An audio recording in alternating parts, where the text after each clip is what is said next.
રથયાત્રા અનુસંધાને એક સાથે 4 ઇસમોને પાસાના કાયદા અંતર્ગત જેલ હવાલે કરતી ચોક બજાર પોલીસ કમિશનર શ્રી અનુપમસિંહ ગેહલોત સાહેબ તથા સંયુક્ત પોલીસ કમિશનર શ્રી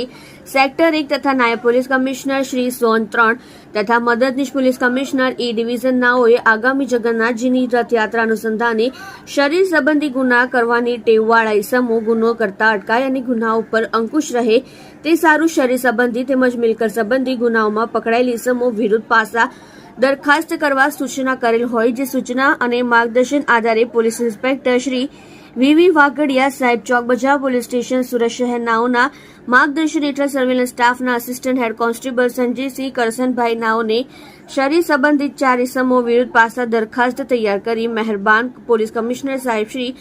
સુરત શહેર નાઓ તરફ મોકલી આપેલ જે તમામ પાસા દરખાસ્ત પોલીસ કમિશનર સાહેબ શ્રી નાઓ દ્વારા મંજૂર કરી પાસા હુકમ કરતા 4 માથાભારે તેમજ ભયજનક ઇસમોને પાસા હુકમની બજવણી કરી ગુજરાત રાજ્યની વડોદરા, અમદાવાદ, નડિયાદ અને મહેસાણા જેલ ખાતે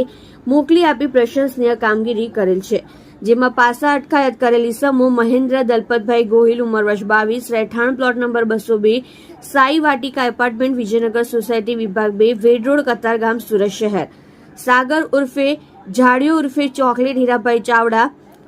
ઉંમર વર્ષ 26 રહેઠાણ B3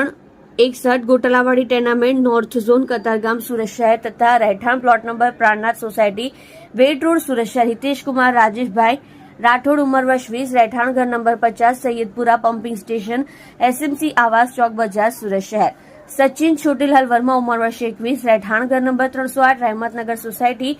વેડ રોડ સુરત શહેરને ગુજરાતની અલગ અલગ જેલમાં રવાના કરાયા છે.